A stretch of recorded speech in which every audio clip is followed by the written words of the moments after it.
8 लाख का brand new tractor क्या किसी को 3 लाख रुपए में मिल सकता है? क्या 10 लाख रुपए की कीमत वाला ट्रैक्टर जो 1 साल पुराना है आपको 2-2.5 लाख रुपए में मिल सकता है? 1 लाख रुपए की कीमत वाली बाइक क्या कोई 30,000 रुपए में बेच सकता है? जी हाँ, ये सब कुछ हो रहा है और आंखों के सामने हो रहा है। दरअसल इंश्योरेंस स्कैमर्स जो हैं वो मौत का ही सौदा नहीं कर रहे हैं, बल्कि एक और स्कैम में जुट गए हैं। ये है व्हीकल का स्कैम। 10 राज्यों में फैले इस गिरोह ने कई राज्यों में ट्रैक्टर्स की मंडी लगाकर रख दी। कंपनी से ट्रैक्टर खरीदा जाता है, उसके नाम पर लोन लिया जाता है और लोन की 1-2 इंस्टॉलमेंट भी चुकाई जाती है। फिर उसके बाद उस ट्रैक्टर को दोबारा बेच दिया जाता है। एक ही ट्रैक्टर 1 हफ्ते के अंदर इन ट्रैक्टर की मंडियों में 10, 15, 20 बार भी बिक जाता है। ना तो इंश्योरेंस कंपनीज को इसका पता चल पाता है, न ही उस शख्स को जिसके डॉक्यूमेंट्स का इस्तेमाल कर इन ट्रैक्टर पर लोन लिया गया था। किसी को इसकी कोई भनक नहीं लगती। अब सवाल यह है कि आखिर ये पूरा का पूरा नेटवर्क जो है, जो 10 से ज्यादा राज्यों में सक्रिय है, चल कैसे रहा था? आखिर इनका मोडस ऑपरेंडी क्या था? आखिर बड़ी बड़ी कंपनीज को इनके फर्जी डॉक्यूमेंटेशन और रीसेल के बारे में पता क्यों नहीं लग पाया? इनके सर्वेयर्स जो हैं वो तक इनकी जालसाजी को क्यों नहीं पकड़ पाए? आइए करते हैं इसी की तहकीकात।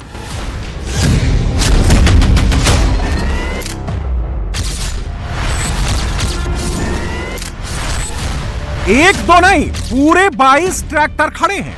किसी की भी कीमत 8-10 लाख रुपए से कम भी नहीं है। कोई भी ट्रैक्टर 1 साल से पुराना नहीं है। ट्रैक्टर की ऐसी मंडी वेस्ट यूपी के संभल और अमरोहा बॉर्डर पर बसे चौहदपुर में हर कुछ दिन में लगती है। इस मंडी में 8 लाख रुपए का 4-5 महीने पुराना ट्रैक्टर 3 से 4 लाख रुपए में मिल जाता है। साल भर पुराना 9 लाख रुपए का ट्रैक्टर भी 2 से 3 लाख रुपए में मिल जाता है।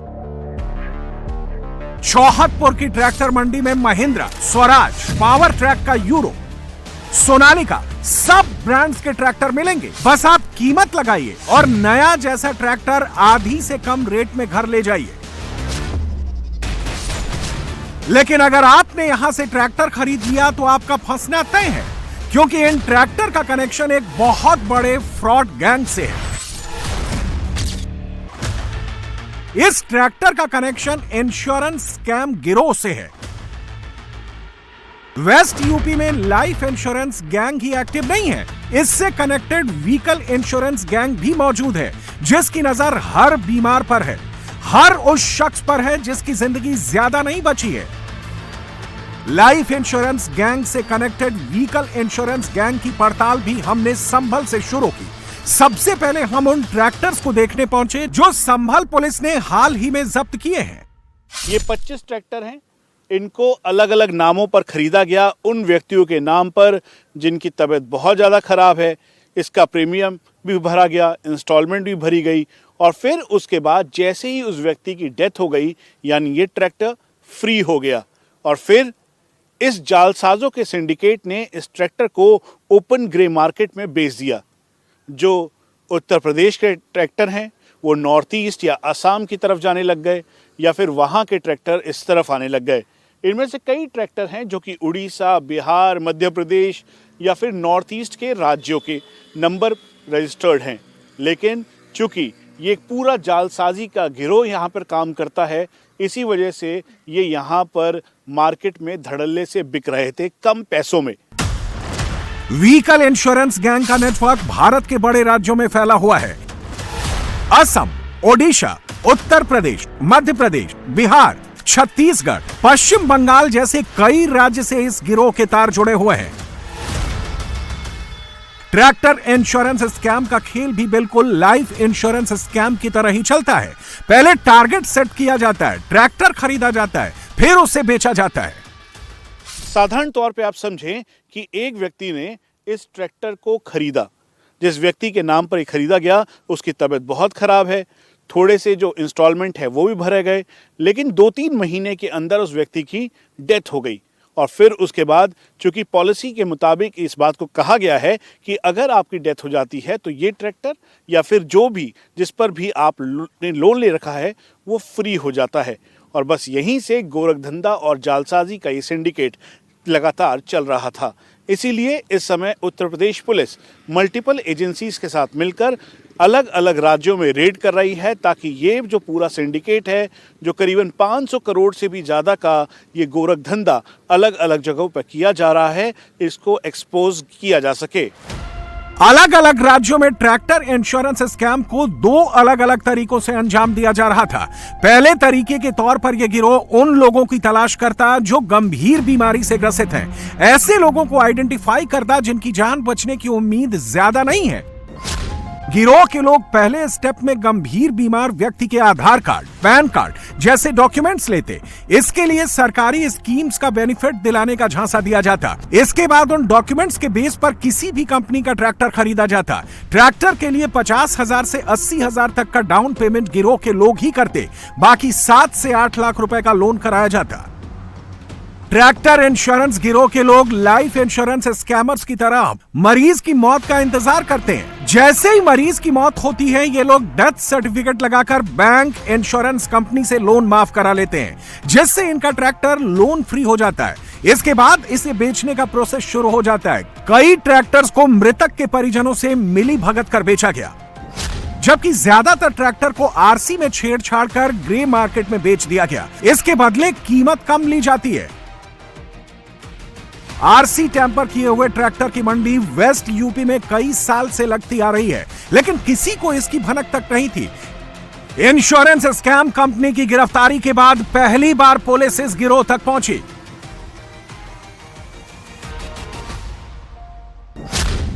इस गिरोह ने टीबी पेशेंट के नाम पर ट्रैक्टर की खरीद की। पेशेंट की मौत के बाद गिरोह के लोगों ने ट्रैक्टर को मंडी में बेच दिया। पीड़ित की शिकायत पर पुलिस ने इस केस की जांच शुरू की तो पूरे गिरोह की कड़ियां खुलती चली गईं।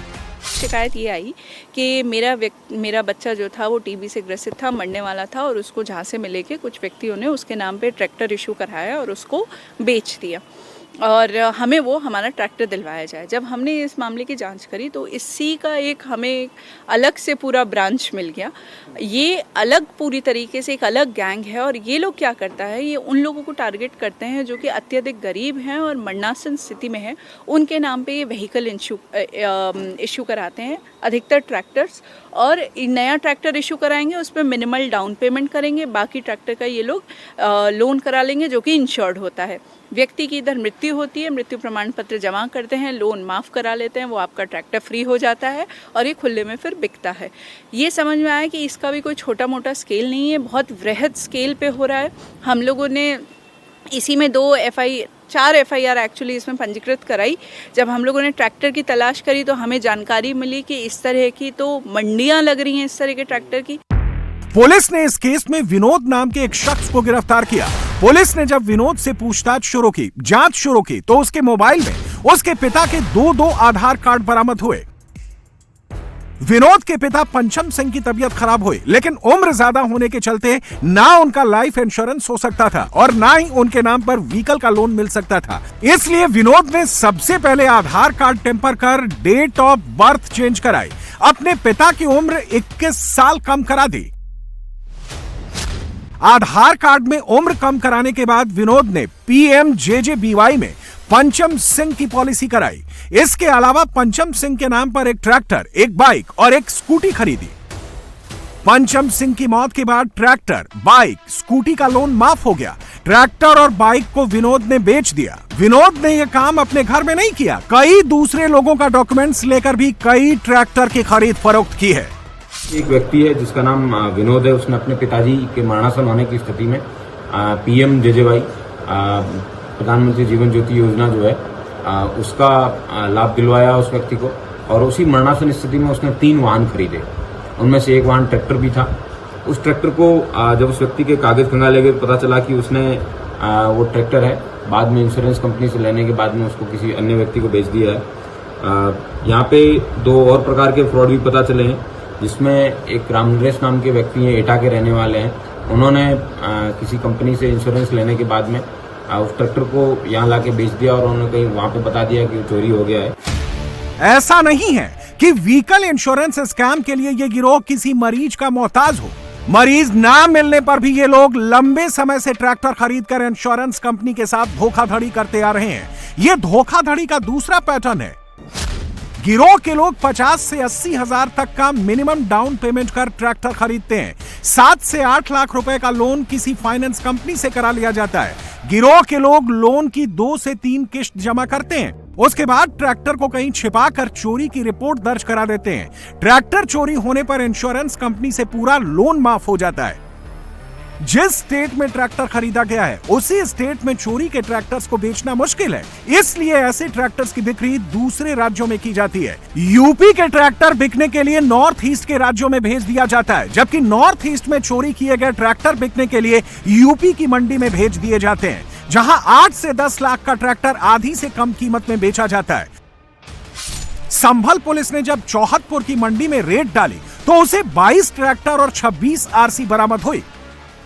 छत्तीसगढ़ की 8, ओडिशा की 4, बिहार की 4, असम की 5, पश्चिम बंगाल की 5 आरसी पुलिस को गिरोह से मिली है।